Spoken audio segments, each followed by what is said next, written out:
Assalamualaikum warahmatullahi wabarakatuh. Salam sejahtera bagi kita semua. Pada kesempatan kali ini, di video ini, saya akan menjelaskan materi lanjutan di kelas 11 yang judul babnya adalah termokimia. Jadi setelah belajar hidrokarbon dan minyak bumi, materi atau bab selanjutnya di kimia kelas 11 adalah termokimia. Nah, sebenarnya apa sih termokimia itu? Bisa dikatakan termokimia adalah cabang dari ilmu kimia, tapi yang khusus mempelajari tentang perubahan kalor atau panas dari suatu zat yang menyertai suatu reaksi atau proses kimia dan fisika. Jadi, kalau kalian ingat-ingat kembali, ilmu kimia itu kan ilmu yang mempelajari tentang atom, struktur-struktur atom, kemudian komposisinya, perubahan wujudnya, serta energi yang menyertainya. Nah, bagian energi yang menyertai dari reaksi suatu atom atau unsur atau senyawa itu namanya termokimia, cabang ilmunya seperti itu. Jadi reaksi atau proses kimia dan fisika itu artinya sama. Terus apa sih yang dipelajari dalam termokimia? Nah, yang dipelajari dalam termokimia itu ada 4 subbab. Yang pertama asas kekekalan energi, yang kedua entalpi molar, yang ketiga penentuan entalpi reaksi, dan yang keempat adalah energi bahan bakar. Nah, kali ini yang dibahas tadi adalah tentang kekekalan energi. Jadi, bahan kajian dari termokimia, dasar utamanya adalah hukum kekekalan energi. Mungkin kalian juga pernah membaca, kalau pernah membaca hukum kekekalan energi atau asas kekekalan energi itu dikatakan sama dengan hukum termodinamika. Kalau kalian cari satu persatu di Google misalnya, hukum kekekalan energi itu apa dan hukum termodinamika satu itu apa, itu artinya hampir mirip, tapi menunjukkan kata-kata yang berbeda. Kata-kata yang kalian temukan ketika kalian mencari satu persatu dari hukum itu, wujudnya tuh beda kata-katanya. Jadi pemilihan atau redaksi katanya itu beda. Kalau hukum kekekalan energi selalu dikatakan hukumnya itu adalah energi tidak dapat diciptakan dan tidak dapat dimusnahkan. Sementara itu energi dapat diubah dalam bentuk menjadi energi lain. Energi itu dapat berubah bentuk menjadi energi lain. Nah, itu kalau kalian cari tentang hukum kekekalan energi. Sementara itu hukum termodinamika bunyinya adalah jika sejumlah kalor ditambahkan pada sistem, maka energi kalor akan digunakan untuk melakukan usaha. Jumlah total energi dalam alam semesta itu selalu konstan atau tetap. Sekilas berbeda, tapi kalau kalian baca lebih dalam lagi, arti dari kedua hukum ini memang sama. Makanya banyak yang mengatakan bahwa hukum kekekalan energi dengan hukum termodinamika satu yang khusus. Hukum termodinamika itu nggak cuma satu. Yang membahas tentang termokimia utamanya adalah yang termodinamika satu, seperti itu. Jadi di hukum termodinamika satu juga ada persamaan Q sama dengan delta U ditambah W. Q itu kalor, delta U itu energi dalam biasanya. Ada yang menuliskan E, ada yang menuliskan U. Kalau W itu adalah usaha atau kerja. Nah, untuk membuktikan bahwa mereka itu sama, bisa kalian cari di Google juga atau di internet yang lain. Penemu dari hukum kekekalan energi dan hukum termodinamika satu itu sama. Tuh. Nah, ketika kalian membahas hukum kekekalan energi, ketika kalian membahas tentang termokimia, ada istilah sistem dan lingkungan. Jadi bisa dikatakan dalam termokimia ada dua hal yang perlu diperhatikan yang menyangkut perpindahan energi. Jadi tadi kan energi yang terlibat dalam suatu reaksi itu ternyata terlibat dalam dua hal dalam ini termokimia. Hal tersebut biasanya dikatakan sistem dan lingkungan. sistem itu apa dan lingkungan itu apa. Jadi pengertiannya, sistem adalah segala sesuatu yang menjadi pusat perhatian dalam mempelajari perubahan energi dan berubah selama proses berlangsung. Nah, itu disebut sistem. Sedangkan hal-hal yang tidak berubah selama proses berlangsung dan yang membatasi sistem dan dapat mempengaruhi sistem disebut lingkungan. Nah, jika kalian ingin membayangkan adalah proses memasak. Memasak itu kan menggunakan panci. Nah, yang di dalam panci itu namanya sistem, yang di luar panci itu namanya lingkungan. Itu adalah penjelasan sederhananya.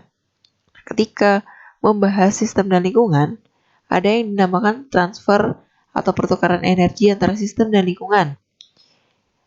Transfer atau pertukaran energi antara sistem dan lingkungan itu disebut juga kalor atau berupa kalor, dan bentuk lainnya yaitu kerja. Simbolnya Q tadi sama W. W itu yang kerja, Q itu yang kalor. Jadi ketika membahas tentang termokimia, itu ada hal yang berkaitan. Ya, membahas termokimia ada hal yang berkaitan, yaitu sistem dan lingkungan. Ketika membahas sistem dan lingkungan, nanti ada energi yang terlibat dalam sistem dan lingkungan. Itu dinyatakan dalam bentuk kalor dan dinyatakan dalam bentuk kerja atau W. Biasanya satuannya antara kalor dan kerja itu mirip, bahkan sama. Gitu. Nah, tadi setelah mempelajari sistem, ternyata sistem itu jenisnya tidak hanya satu. Jadi sistem itu terdiri dari 3 jenis. Yang pertama, sistem terbuka. Yang kedua, sistem tertutup. Dan yang ketiga adalah sistem terisolasi. Nah, pengertiannya, sistem terbuka itu sistem yang dapat mengalami pertukaran materi dan energi dengan lingkungan. Sementara itu, sistem tertutup dapat mengalami pertukaran energi, tapi tidak mengalami pertukaran materi dengan lingkungan. Yang ketiga, sistem terisolasi tidak dapat mengalami pertukaran materi dan energi dengan lingkungan. Jadi, ibarat kita merebus air, airnya kita taruh gelas, air tersebut akan kehilangan panas dan lama-lama akan berubah menjadi dingin. Nah, itu gelas itu dikatakan sistem terbuka. Sementara kalau kita menaruh ke dalam botol aqua, air yang panas tadi dimasukkan ke dalam botol aqua, lama-lama airnya itu juga akan berubah menjadi dingin. Tapi waktu yang dibutuhkan untuk air tersebut menjadi dingin itu lebih lama. Karena apa? Karena sistemnya tertutup. Jadi ada energi yang bertukar, namun karena tertutup dia terhambat. Jadi materinya itu tidak mengalami pertukaran dengan lingkungan. Jika ini yang dinamakan sistem tertutup. Kalau membahas kata per kata, dalam mengalami pertukaran energi dapat mengalami pertukaran energi, tapi tidak mengalami pertukaran materi dengan lingkungan. Energinya bertukar, tapi materinya tidak. Lah, memang yang terbuka materinya bertukar. Jawabannya adalah ya. Kalau kita contohkan, kalau diberi contoh air putih atau air mineral, memang sekilas kita tidak bisa melihat bahwa materi yang ada di dalam gelas tersebut mengalami pertukaran. Nah, bukti kalau sistem terbuka itu dapat memfasilitasi pertukaran materi adalah ketika larutan yang kalian taruh di sistem terbuka itu adalah larutan yang dapat mengalami oksidasi dengan mudah atau mudah teroksidasi. Contohnya apa? Misal kalian membuat air yang ada gulanya, larutan gula. Ketika kalian taruh ke dalam gelas, maka gula tersebut bisa bereaksi. Nanti rasanya lama-kelamaan tidak akan semanis pertama kali kalian buat. Seperti itu. Nah, itu artinya mengalami pertukaran materi. Jadi, senyawa yang ada di dalam udara beserta isinya, bisa bakteri, bisa yang lainnya lagi, itu mengalami pertukaran dengan materi yang ada di dalam gelas kalau sistemnya terbuka. Kalau sistemnya tertutup, materi tidak dapat mengalami pertukaran dengan lingkungan yang bertukar hanya energinya. Gitu. Jadi lama-kelamaan outputnya adalah air itu menjadi dingin. Nah, untuk sistem terisolasi atau sistem yang ketiga, itu airnya tidak dapat mengalami pertukaran materi dengan energi dan lingkungan. Jadi, sistem terisolasi ini selain tertutup rapat, kemudian dilapisi lagi. Jadi, kalornya itu semakin sulit untuk keluar. Jadi, contohnya adalah termos. Kalau yang terbuka tadi adalah contohnya itu gelas, air dalam gelas, sistem tertutup itu air dalam botol, kalau sistem terisolasi itu adalah air dalam termos. Jadi air ketika kita masukkan ke dalam termos, maka akan bertahan panasnya. Meskipun terkadang lama-kelamaan airnya itu akan mengalami pendinginan, tapi waktunya itu sangat selisih jauh dengan sistem terbuka dan sistem tertutup seperti itu.